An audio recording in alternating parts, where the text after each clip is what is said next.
आप आशा करते हैं बहुत अच्छे हैं। तो आइए आज का हमारा मेन टॉपिक कक्षा 10 का हिंदी पेपर सॉल्व 2023।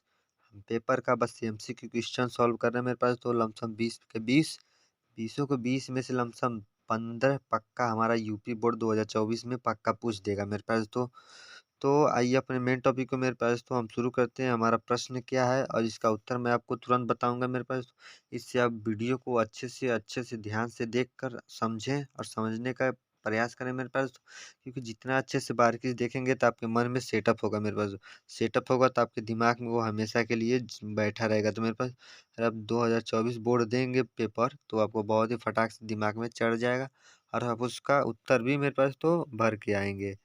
तो आइए मेरे पास तो अपने मेन टॉपिक को हम शुरू करते हैं। हमारा पहला प्रश्न देखते हैं। आचार्य रामचंद्र शुक्ल किस युग के लेखक है? मेरे पास आचार्य रामचंद्र शुक्ल किस युग के लेखक है? तो इसमें आपका ऑप्शन क्या सही है? ऑप्शन नंबर ए सही है। क्या शुक्ल युग के लेखक हैं? यह द्विवेदी युग के नहीं है, शुक्लोत्तर युग के भी नहीं है, भारतेंदु युग के भी नहीं है लेखक। तो ये किस युग के हैं? शुक्ल युग के लेखक है। तो अब आता है हमारा दूसरा प्रश्न को हम पढ़ते हैं। मेरे पास गवन की गवन की विधा है। गवन की विधा है।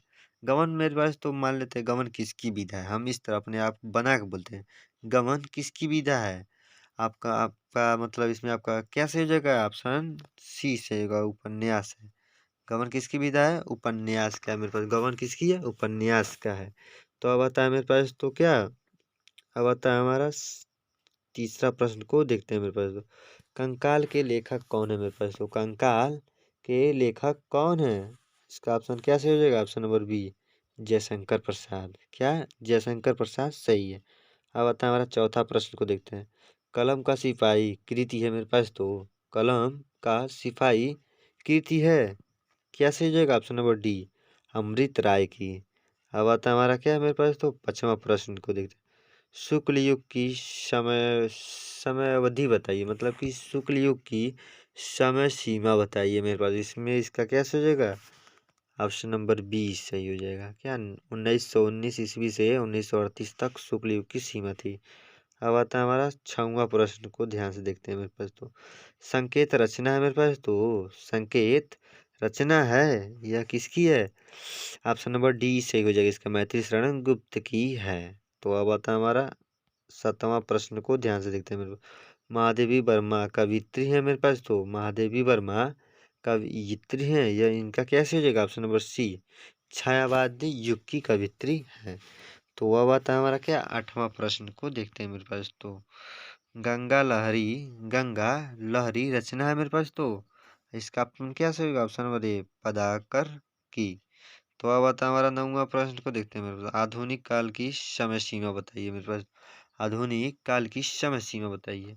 यह क्या है? 1843 ईस्वी से अब तक। ऑप्शन नंबर क्या सही होगा? ऑप्शन नंबर डी सही हो जाएगा। तो अब आता है हमारा 10वां प्रश्न को देखते हैं। महादेवी वर्मा की रचना नहीं है इसमें। ये जो चार बहुविकल्पी प्रश्न दिया गया इसमें पूछ रहा है यह प्रश्न महादेवी वर्मा की इसमें रचना नहीं है तो बताइए वो कौन सा नहीं है। तो इसमें आपका कैसे होगा? ऑप्शन नंबर सी सही होगा युगांत। ये महादेवी वर्मा की रचना नहीं है। तो अब आता है हमारा 11वां प्रश्न मेरे पास तो यह आपको छंद अलंकार रस और में से पूछा गई दिया गया है। यह हास्य रस का अस्थाई भाव क्या होता है मेरे पास? तो यह हमेशा यूपी बोर्ड मतलब 22 23 24 ये तीनों लगता है पक्का पक्का पूछ देगा मेरे पास तो। हास्य रस का अस्थाई भाव क्या होता है? हास्य होता है। ऑप्शन नंबर बी सही हो जाएगा। क्या सही हो जाएगा? ऑप्शन नंबर बी सही हो जाएगा। तो अब आता है हमारा 12वां प्रश्न को देखते हैं। पीपर पात सरित मन डोला उपर्युक्त पंक्ति में अलंकार है मेरे पास तो उपर्युक्त पंक्ति में अलंकार है। इसमें आपका कैसे हो जाएगा? ऑप्शन नंबर बी सही हो जाएगा। क्या उपमा अलंकार है। अब आता है 13वां प्रश्न। सोरठा छंद में चरण होते हैं मेरे पास तो 13वां प्रश्न है। सोरठा छंद में चरण होते हैं। इसमें आपका कैसे हो जाएगा? ऑप्शन नंबर ए सही हो जाएगा। क्या हो जाएगा? ऑप्शन नंबर ए 4 होते हैं।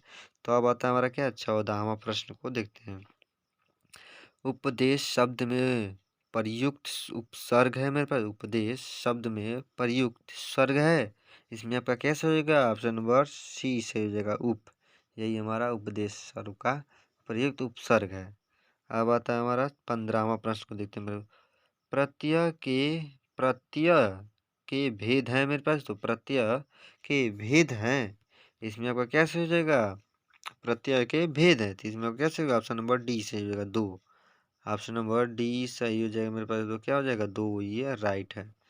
तो अब बता 16वां प्रश्न को देखते हैं। हानि लाभ में समास। हानि लाभ में समास बताइए कौन सा समास है? ये आपका क्या सही हो जाएगा? Option number A, द्विंद। द्विंद्व समास है। अब आता है हमारा 17वां प्रश्न को देखते हैं। मछली का पर्यायवाची शब्द है मेरे पास, इसमें मछली का पर्यायवाची शब्द है, तो बताइए मेरे पास तो कौन सा है यह मछली का शब्द? Option number B. Option number B, मीन होता है मछली का पर्यायवाची शब्द। तो अब आता है हमारा 18वां प्रश्न को देखते हैं। यद्यप में कौन सी संधि है मेरे पास? तो यद्यप में कौन सी संधि है? तो आपका इसमें क्या होगा? ऑप्शन नंबर सी, यड़ संधि है। क्या है? यड़ संधि है। अब आता है हमारा 19वां प्रश्न को देख। मधु शब्द का द्वितीय विभक्ति बहुवचन रूप है मेरे पास दोस्तों इसमें, तो क्या इसमें से हो जाएगा? ऑप्शन नंबर डी से हो जाएगा। क्या? ऑप्शन नंबर डी से हो जाएगा, मधुनी। क्या? डी से मधुनी। अब आता है हमारा 20वां प्रश्न मेरे पास, तो बहुत ही वेरी वेरी मोस्ट इम्पॉर्टेंट। पठेताम धातु का वचन एवं पुरुष है, इसमें आपका क्या सही हो जाएगा? ऑप्शन नंबर ए, प्रथम पुरुष बहुवचन। अगर इसमें ध्यान से देखा जाए तो मेरे पास तो इसमें आपका अ, बहुत सही मान दिया जाता है, लेकिन इसमें आपका क्या सही होगा? ऑप्शन नंबर ए सही हो जाएगा। क्योंकि एक विद्यालय होता है तो उसमें एक लोग नहीं पढ़ने जाता है, बहुत बच्चे जाते हैं, तो क्या बहुवचन हो जाएगा। तो आशा करते हैं मेरे पास दोस्तों आपको वीडियो बहुत ही अच्छा लगा हो, तो मेरे चैनल पर नए हो तो एक लाइक और सब्सक्राइब जरूर करना। तो मिलते हैं ऐसे ही हम वीडियो को लेकर आपके बीच 20 में 20 एमसीक्यू क्वेश्चन बहुत ही अच्छे अच्छे से टॉपिक पर लाएंगे आपका हिंदी का। तो मिलते हैं नेक्स्ट वीडियो में। जय हिंद, जय भारत, वंदे मातरम।